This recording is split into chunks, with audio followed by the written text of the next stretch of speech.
My daughter, who lives abroad, had a box of strawberries delivered to me. She said they were very expensive. I was thrilled, just as she had instructed. I rinsed them 3 times with salt water. I was about to take my first bite when my infant grandson started crying. By the time I was done breastfeeding him and returned to the living room, only a few strawberry leaves remained on the coffee table. My husband of 35 years scolded me for being careless, for putting the strawberries in a colander. What do you even do all day? Look at this table. It's soaking wet. My son, without looking up from his game, swallowed the last bite and said, "Mom, these strawberries are amazing. Ask my sister where she got them. I want to buy some for Miranda. She's been exhausted from work lately. She deserves a treat." As I stared at the damp coffee table, something in me just gave out. Life suddenly felt meaningless. I turned and called my daughter. "That visa you mentioned before, can we still apply?" Later, she posted a video of me picking giant strawberries in a foreign country. She looked 10 years younger from laughing so hard. That father and son of mine? Their eyes were red. "It's just a strawberry. Why didn't she come back?" Chapter 1. You're not young anymore. Why are you still so clumsy? How can you even call yourself a grandmother? Nestor, my husband, was slouched on the chaise lounge with his legs crossed, dragging a deep puff from his cigarette, talking through clouds of smoke. "And now you want to work as someone's nanny? You should be thankful they don't throw you out." I looked at the face I'd been waking up next to for 35 years and suddenly felt nauseated, like I was looking at a puddle of watery dog poop in my childhood vegetable patch. I walked over and stubbed out his cigarette. The gesture caught him off guard. Nestor froze for a moment. "What's wrong with you?"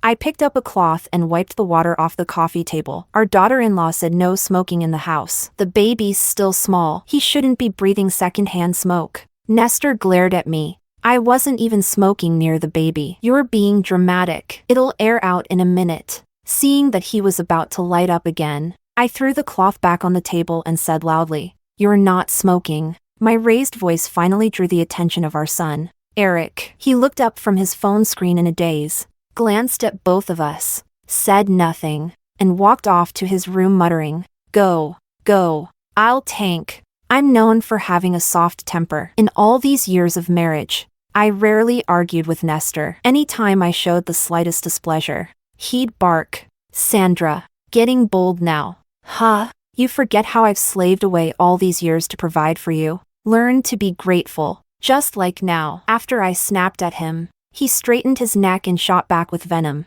"You must be getting senile. Losing your mind over some smoke? If you don't like it, then get out of my house. This is my house too, marital property. You don't get to kick me out." That line was something Olivia taught me. Since she became independent, she's constantly called me a doormat, always letting her dad push me around. She told me I should toughen up. "Mom, women hold up half the sky. Are you really going to spend your whole life catering to them? You're barely in your 50s. Instead of playing housemaid for men, come see the world with me." I couldn't find the words to argue with her.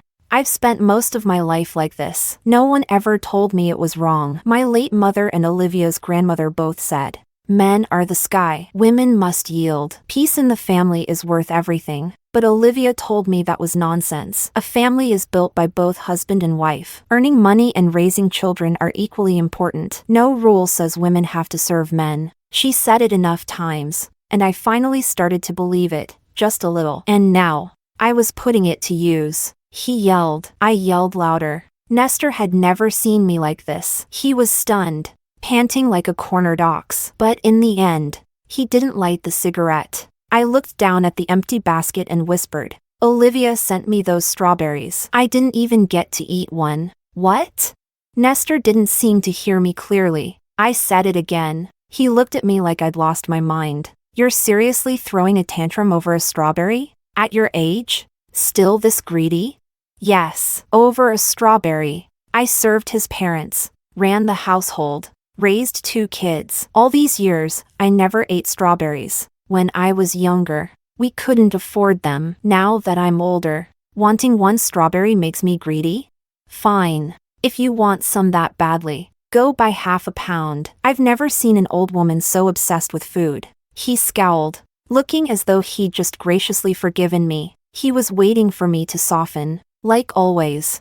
But I ignored him. I didn't even look at my grandson. I slowly went into the bedroom, pulled out my ID and passport, and walked out the door. Chapter 2. Olivia had gotten my passport ready half a year ago. She wanted me to visit her in Australia. But back then, my daughter-in-law had just given birth, and I couldn't get away. Now that she heard I'd finally decided to come visit, she was over the moon. She even asked a classmate to help me apply for a visa. The girl was sweet, running around to get everything done without ever once minding my forgetfulness. Auntie, at most you'll wait a week. As soon as it's approved, I'll let you know right away. A week. Not long at all. On the way home, everything felt better, like the air itself was sweeter today. Even the little dog in the elevator seemed adorable. I've been afraid of dogs my whole life. But today, for some reason, I found the courage to reach out and touch that big golden retriever. It wasn't as scary as I'd imagined. It even wagged its tail at me.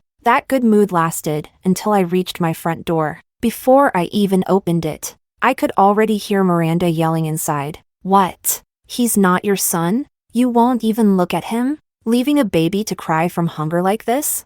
Is everyone in this house dead or what? I paused, then opened the door as if I hadn't heard a thing. As soon as Eric saw me, he seemed to find the perfect scapegoat. Mom, where were you all afternoon? The baby's been crying non-stop. Even Nestor, who had barely moved all day, suddenly came to life. He walked out of the bedroom with his hands behind his back, face grim. You went out and didn't take the baby with you? We don't know how to calm him down. He's been crying for hours. You just leave without saying anything? And now you're back this late, no dinner made, and you expect everyone to just live on air?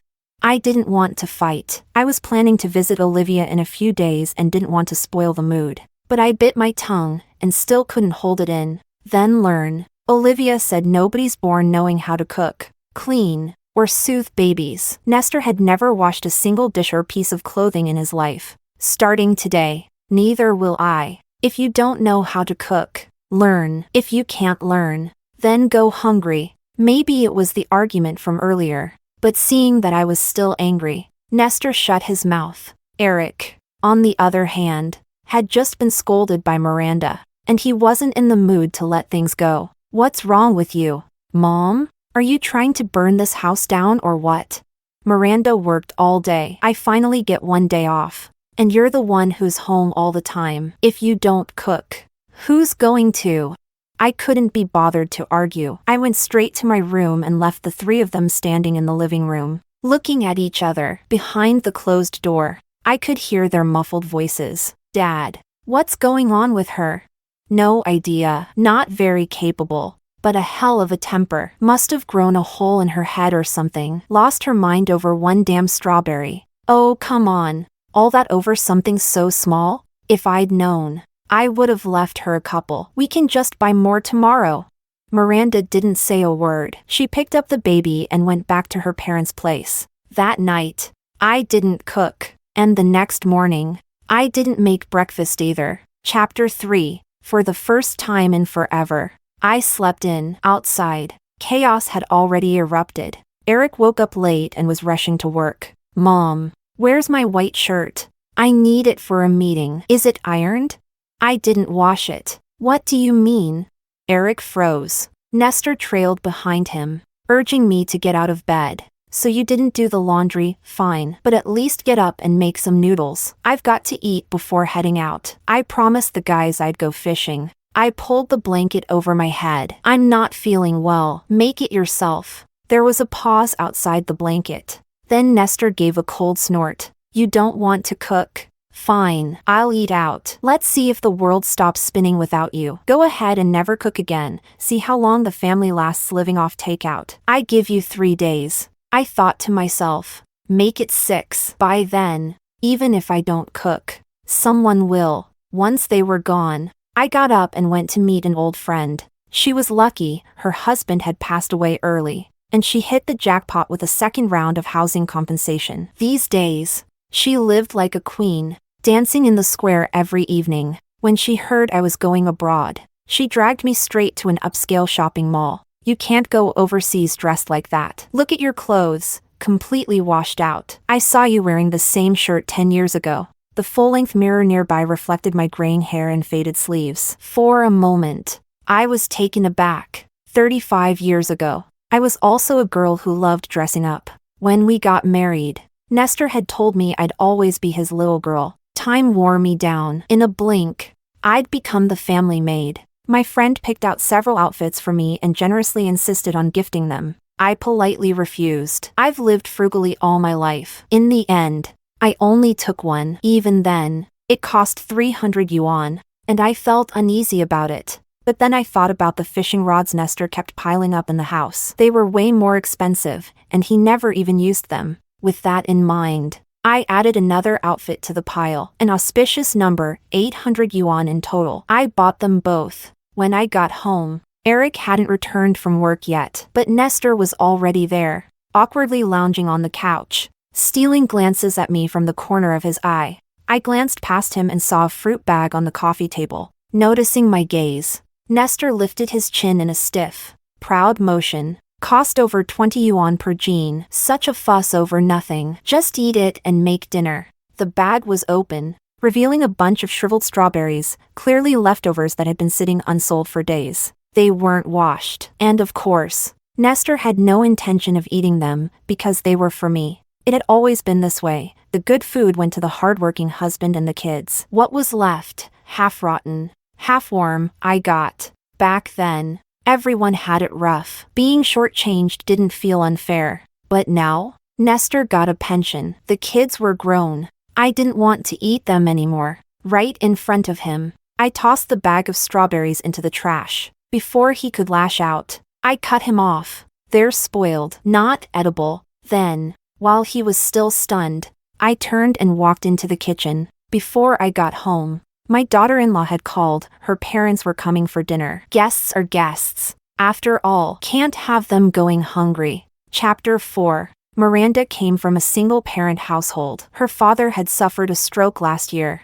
leaving half his body paralyzed. Now it looked worse. He arrived in a wheelchair. Barely seated at the table, Miranda brought up the idea of moving her father in. Mom, my dad needs constant care. I crunched the numbers. Hiring a full-time nurse or a live-in helper would cost at least 6,000 yuan a month. Eric and I together don't even make 20,000. It just doesn't make sense financially. Once the current caregiver leaves, I thought we could bring him here. With a big family, we can all help. There's that storage room, we can clean it out for him. Besides, the apartment he's living in now is being rented out. That income can help cover some expenses. Before I could respond, Nestor and Eric were already nodding in agreement. Absolutely! A son-in-law is practically a son. Of course we should take care of the old man. Don't worry, Miranda, with everyone in the house. He'll be well looked after.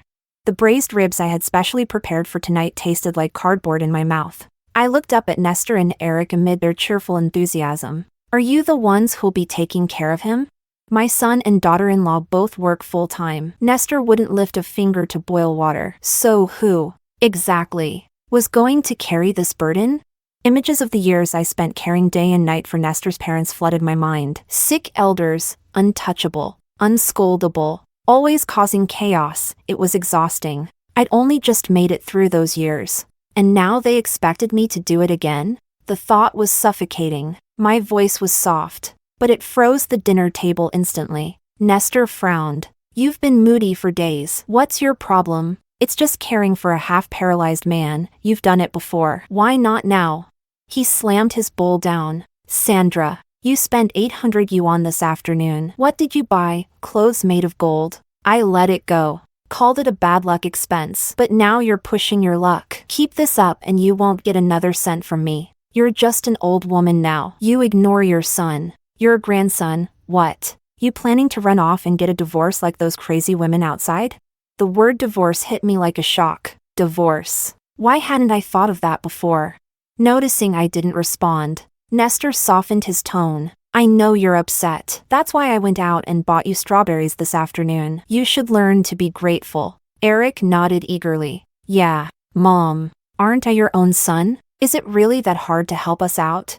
He looked just like his father did when he was young. Same face. Same resentment. Like I owed him something. Do whatever you want, but I'm not taking care of him. The words were barely out of my mouth when Nestor hurled his bowl across the room. It hit the floor with a loud shatter. Fine. We don't need you. It's just one person. We'll manage without you. If you don't want to be a part of this family, then don't be, Eric. From now on, you don't have a mother. I held my bleeding forehead, stunned. By the time I came to, the table was already empty. Eric muttered behind me.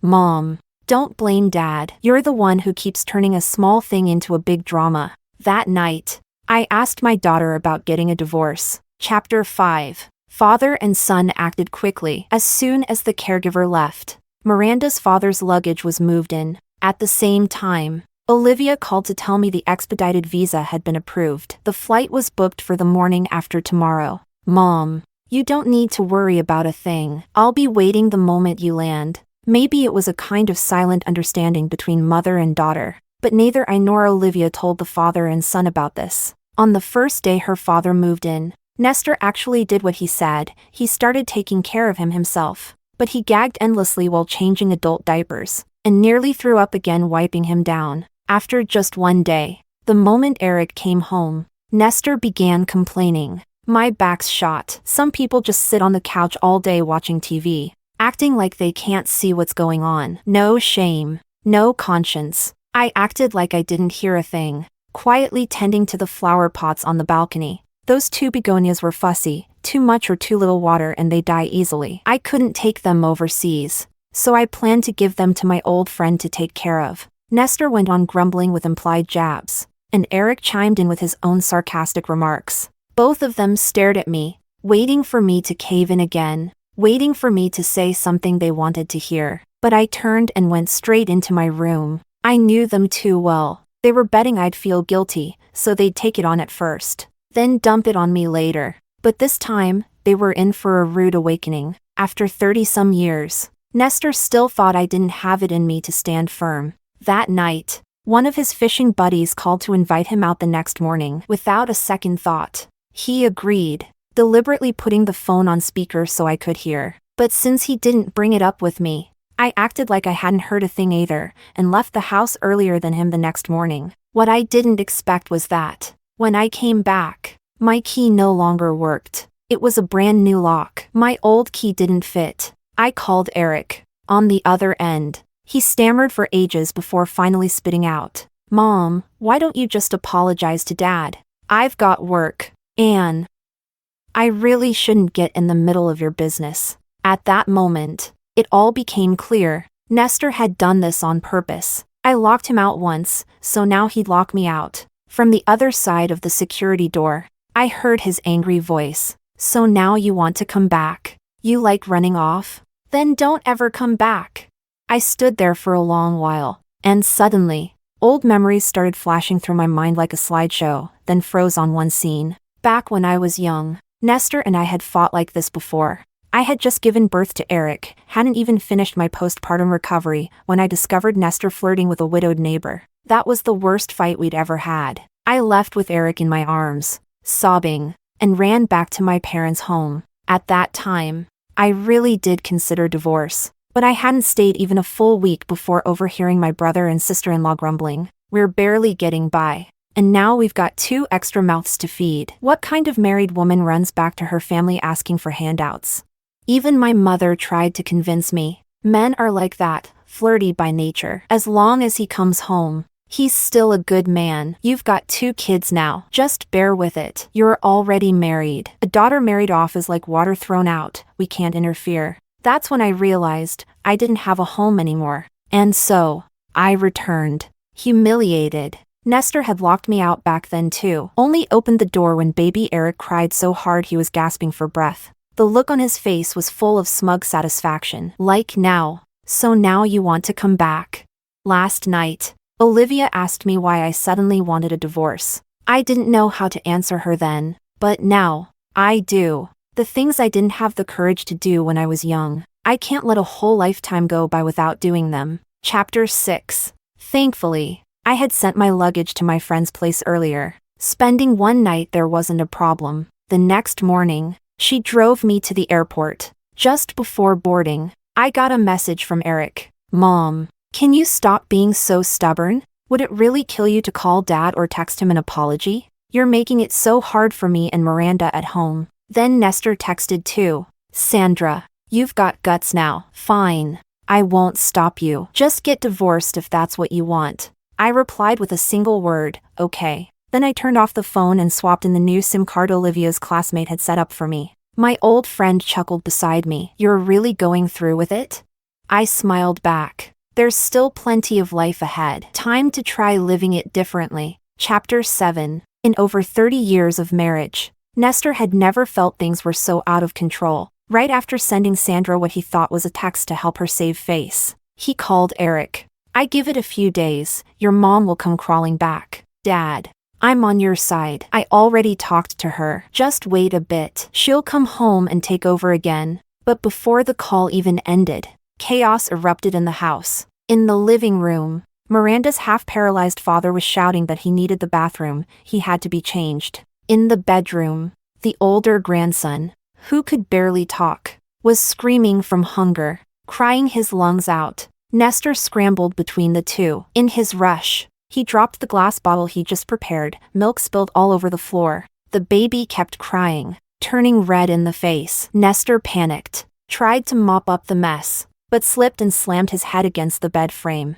Everything went black for a moment. When he came to, the baby's face was swollen from crying, clutching his sore arm, limping. He went to make another bottle. Once the baby was finally fed and fast asleep, Nestor just sat at the edge of the bed, staring out the window. For some reason, he thought back to 30 years ago. Sandra had just given birth to Eric. Their daughter Olivia was only 2, and one winter day she fell into a pit toilet. She came back stinking, and he'd shouted at Sandra to deal with it. There were no water heaters back then. Baths meant boiling water pot by pot. Sandra managed it, and by the time she was ready, Olivia's lips were already blue. And that's when 2-month-old Eric started crying too. Just like the baby now, Sandra had turned in circles, overwhelmed. Can you feed the baby? There's rice cereal in the cupboard. I can't do both. What had he said? You want me to do that? What? Are you useless? Ugh. You stink. Stay away from me. And then? Then he didn't help. Used working late as an excuse and went out to play cards. When he came home, both kids were clean and quiet. Sandra had done it all. Back then, it never crossed his mind to wonder how she'd managed. All he thought was, if she could do it, why make a fuss? Wasn't she just trying to dump work on him? And after that, Sandra never asked him to help again. He got to coast through fatherhood. Nestor thought life would always be that easy. He never imagined that one day, after 30+ years of sharing a bed, the woman beside him would go on strike. No more meals, no more dishes, no more helping the son, not even a glance at the grandson. Like she was possessed, ranting about gender equality. What nonsense. Since when were men and women equal? Then he remembered the message he'd sent Sandra. Forget it. They'd been married too long to keep fighting like this. Maybe he should swallow his pride and apologize. It couldn't go on forever. He picked up his phone, put on his reading glasses, and opened their chat. But there it was, just one message from her. Okay, what? Divorce? Chapter 8. At the end of my first month in Australia, Olivia said the couple living next door wanted to hire me. They were a young pair, not very good at cooking but huge fans of Chinese home-style food. After tasting my cooking, they couldn't stop thinking about it. Olivia clung to my arm and pouted playfully. I don't really want you to go, Mom. My salary is more than enough for both of us. But still, I want to respect your opinion. I blinked, a bit embarrassed, and rubbed my hands together. Do you think I can do it? I only know how to make some simple home dishes, nothing fancy. I had lived most of my life without ever really holding a proper job. After all, I had 2 kids, aging in-laws, and endless household chores. There was always something that needed doing. Back in the countryside, I used to raise pigs. When they were fat enough, we'd sell them. But I hardly ever saw the money. Nestor kept a tight grip on the finances. Later, when we moved to the city and the kids went to school, I picked up some odd sewing work at home. The pay was low, just enough to buy the kids a few new clothes or something tasty. But this was the first time I'd ever received an official job offer. Olivia widened her eyes dramatically. Mom, are you kidding me? Do you even realize how amazing your food is? Even Michelin chefs would lose to you. I've said it before, Dad and my brother had a treasure right in front of them and didn't know how to cherish it. She always knew how to sweet-talk me. I pressed my lips together, thought for a moment, then said, a little shyly, well, maybe I'll give it a try. I had come to Australia on a short-term family visit visa. Later, Olivia applied for a temporary parent visa for me, which gave me plenty of time to stay. Since I was going to be here, I couldn't just sit around doing nothing. Olivia was busy with work, after all, so I thought it over for 2 days, and agreed. When the young couple heard I said yes, they were so happy they rushed over after work that very day to thank me in person. Auntie, I'm literally crying. You've saved our lives. From now on, you're my real mom. They told me my visa didn't allow formal employment, so they couldn't hire me officially, but they still gave me a proper little job offer card, handwritten and everything. I felt a little embarrassed. From that day on, I started working. Every day, the young couple would hover around me like that golden retriever I once saw in the elevator, tails wagging as soon as it was mealtime. Godma, what's for dinner today? That salted duck egg and eggplant casserole yesterday made my eyebrows fly off with joy. Whoa, sweet and sour pork. Godma, is there anything you can't cook? You're amazing. Godma, can I request a dish today? I want red braised pork. Oh, and didn't you make soup dumplings today? Maybe I'll just take them home so you don't have to come steam them tomorrow morning. Olivia rolled her eyes on the side. You just want to eat them tonight, don't you? My mom only made 50, planning to wipe them all out in one go. After a month of feeding them like this, Olivia transferred me a salary. They couldn't pay you officially, but since I work with both of their companies, I found a workaround and turned it into a payment from me, your paycheck. Mom, it was a thick wad of cash. I counted, several $1,000s. How much is that in yuan? I was stunned. Olivia giggled. 1 Aussie dollar's worth about 4+ yuan. Do the math. As soon as she said that, the money felt burning hot in my hand. In my whole life, I'd never held this much money at once. This is too much. Olivia probably added some of her own money in, but she lifted her chin proudly. For a chef like you, this is nothing. You have no idea how many people would kill to eat your soup dumplings. Then her smile faded a bit, and she added softly, Mom. Dad called me. Chapter 9. After I changed my SIM card, neither Nestor nor Eric could reach me. In the first few days after I left the country, they kept messaging Olivia to complain. Your mom/our mom is getting old, but acting more and more immature. There's a pile of things at home left undone. Who knows where she's off playing? Olivia listened to their grumbling with a blank face, then turned to me and said, this is exactly why I'm not getting married. 2 men in the house. Not a single ounce of conscience between them. I've seen enough. I felt guilty for having raised her in such a toxic environment. The only thing I was glad about was that, back then, when Nestor refused to let Olivia go to college, I scraped and saved every penny, even borrowed from my best friend, just to pay her tuition and living expenses. She'd always been a top student, first in her year. Every time, when she found out Nestor wasn't planning to send her to college, she cried so hard her eyes swelled shut. Am I not his real daughter? Why does Eric get to buy sneakers that cost hundreds, while I can't even go to school? Why are daughters worth less than sons? What makes me inferior? I swear, if I ever make it in life, I'll make sure you live the best life. Mom, looking back, the boldest and best decision I ever made was going against Nestor and sending her to university. Otherwise, maybe my daughter really would have ended up like me, married to a man who wasn't worth it, living a life that wasn't worth it, where even a strawberry felt like a favor. On the 15th day of my stay in Australia, Nestor finally broke down, a grandson who cried day and night, endless laundry and dishes, a house that never stayed clean, burnt meals every day, and an immobile father-in-law. He was physically and emotionally exhausted. That night, he finally remembered my worth and called our daughter, sobbing, Olivia, Your mom's heart is ice cold. I can't even straighten my back anymore. I can't sleep at night. Talk to her. Will you? Ask her to come home. If she doesn't, I swear I'm going to drop dead. I know I was wrong. If she comes back, I'll buy her strawberries every day. Olivia found it laughable. She calmly told him, Dad, Mom's with me. On the other end of the call, Nestor went silent for nearly a minute, then exploded. She went abroad? For real? When did she leave? You two really pulled one over on us.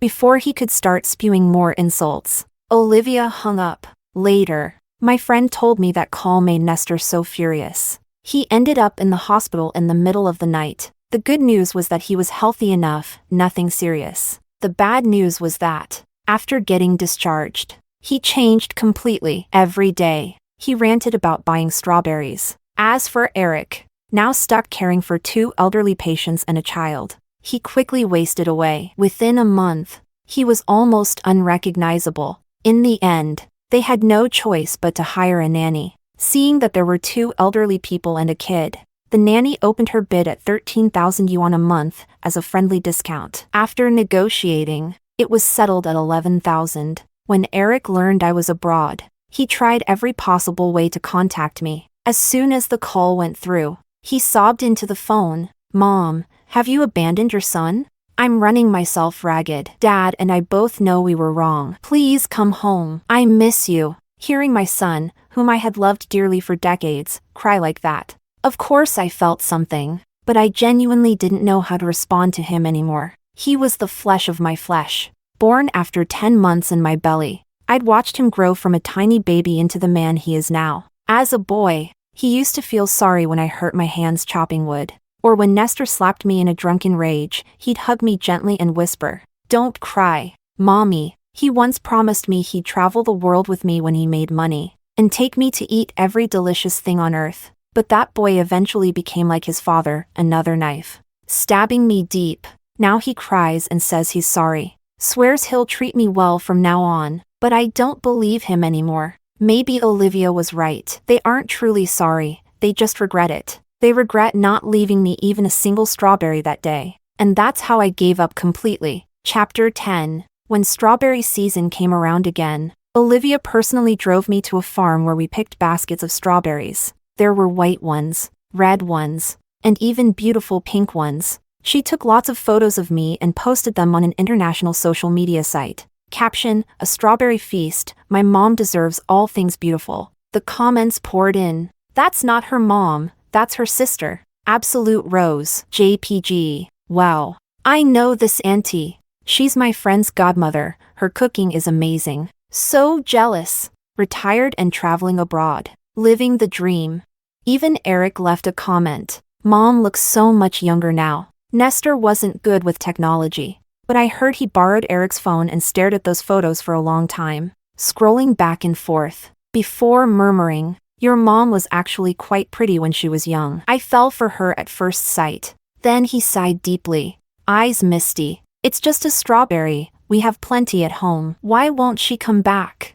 They still didn't understand. They stubbornly believed that I left for a whole year over a single strawberry. Olivia scoffed at that. It's not that they don't understand. They do, they just pretend not to. Beneficiaries of injustice often choose silence. They won't acknowledge your worth, because acknowledging it means they'd owe you something. They avoid the truth for one reason only, to protect their interests. In their eyes, everything is just a tiny matter, but the floor is covered in tiny matters. My daughter's well read, and she's right. In that house, over more than 30 years, I gathered mountains of tiny matters, picking them up on my knees, again and again, but I could never finish. Only by standing up and walking away could I finally be free from picking up crumbs. This year, every day has felt full. Besides cooking, laundry was handled by a washer-dryer, dishes by a dishwasher. Even Olivia's beautiful German Shepherd had learned to feed itself. I saved up some money, and every time I checked my account and saw the growing balance, I felt more and more at ease. I'd thought it through. If Olivia wanted me to stay with her, I'd stay. If she wanted to marry and start a family, I wouldn't get in the way. I'd help with the baby and then go back home. Find a quiet, peaceful city to grow old and on my own. Of course, There was still one more thing I needed to do. Chapter 11. After spending a year and a half in Australia, I returned to China. Olivia came back with me. It was my old friend who picked us up at the airport. Apparently, she had found herself a new companion, though they didn't register for marriage. Talking about it, her face was full of pride. What do I need a marriage certificate for? I've already got one foot in the grave. A little romance at twilight is enough. Men aren't reliable anyway. I gave her a big thumbs up. She used to be even more traditional than I was when we were young, but ever since her husband passed, she's been living like a wild horse off the reins, free and bold. No wonder we've been friends for so many years, we really think alike. When she heard I was back to get a divorce, she didn't hesitate to introduce me to a lawyer. This one's good. Back when my ungrateful son tried to take the house his dad left me and throw me out, it was this young woman who helped me win the case. She's sharp and dependable. I met with the lawyer, and she said she could help me get half the house in savings. I decided to give up the house, but demanded most of the savings. That money was what Nestor owed our daughter. If he wouldn't give it, I would. Knowing Nestor might not agree, the lawyer went ahead and filed for divorce directly in court. Olivia and I traveled around the country for a month, and soon it was the court date. When I saw Nestor again, I was shocked. In my memory, he had always been a decently handsome old man, well-kept, upright, with good bones. But now, his hair was gray, his face wrinkled and sunken. 1 year had aged him 20. He looked like he'd been through hell, even though we'd been married for over 30 years. And only apart for a little over one. Seeing him again felt like lifetimes had passed. When he saw me, his expression turned dazed. Sandra, why are we getting divorced? We've been married for over half our lives. How did we get here? I know I was wrong. Eric knows too. If you don't want to live with us, just stay with Olivia. But can we not get divorced? We built everything from nothing. That wasn't easy. How can an old couple just separate when we're so close to the end? Sandra, please think about it again. Will you? I had never seen Nestor speak so humbly, so pitifully. His cloudy eyes were filled with pleading desperation. Like if I left him, the whole world would abandon him too. Actually, no. I had seen it once before, more than 30 years ago, when our arranged date didn't go well. Back then, my parents preferred another man who offered a better bride price. When Nestor found out, he ran from the factory all the way to my house, fell on the way and lost a shoe. Afraid my parents would disapprove, he hid behind our chicken coop. Only after nightfall, when I went out to corral the chickens, did he cautiously approach. Sandra, can you not marry that guy? Wait for me. I'm about to get promoted. I'll save more money to marry you. He emerged from the darkness so suddenly that I almost screamed. When I saw it was him, my heart beat even faster. But I couldn't speak. He was frantic, like an ant on a hot pan, worried he'd offend me, but also terrified of losing me. He punched himself in frustration, then winced from the pain of the earlier fall. His usually talkative mouth could only repeat those same words, again and again. Under the moonlight, I saw the same sincere and pure eyes he now looked at me with. I promise, I'll treat you well. If you say go east, I won't dare go west. If you eat meat, I'll drink soup. As long as you marry me.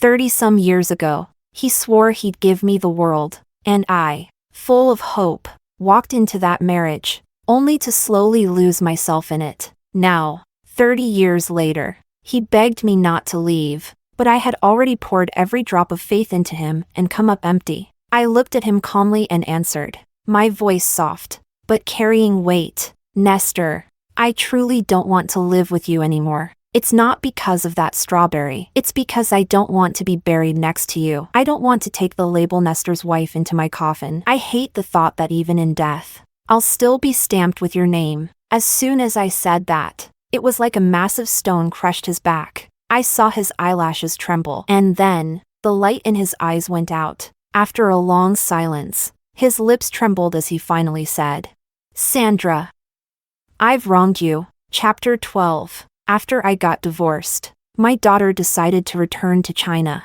She said that although Australia was nice, she still missed the place with red flags flying. When we were about to leave, that young couple hugged me tightly, crying with snot and tears. Godmother, How are we supposed to survive without you? Olivia rolled her eyes so hard they nearly flipped over as she dragged them away. Hey, that's my mom. Don't you two have any shame? Didn't she teach you tons of recipes this past year? Boo-hoo-hoo. You were gone for just a month and we already set the kitchen on fire twice. Godmother, I'll follow you forever. But really, where in China are you going? Where to indeed? Olivia said she'd take me to Yunnan. It's like spring all year round. The skies are high, and the land is vast. We'll open a bed and breakfast, play with cats and dogs all day, and we'll film vlogs. Don't worry, Mom, I'll make you a mega influencer. We did exactly that. After the BB opened, I filled it with flowers I loved. Even the 2 half-dead begonias I rescued from my old friend's place bloomed beautifully. Olivia filmed me every day, recording my life of cooking and gardening. To our surprise, it actually went viral. Netizens jokingly dubbed me anti-flower food. Bit by bit, the BB gained a reputation. Every day, people came just to try my home-cooked meals. I said to Olivia, I never thought that my little tricks in the kitchen would one day be appreciated by so many. She replied, you were brainwashed for too long by those two at home. Now that you've left them behind, the world is full of good people. Speaking of that father and son, I asked how they were doing. I heard Nestor's been watching cooking tutorials online every day trying to copy me, but his hands are so clumsy he can't even get steamed eggs right. Still, he cooks every day, and Eric and Miranda look paler by the meal. I didn't stay in touch with the father and son,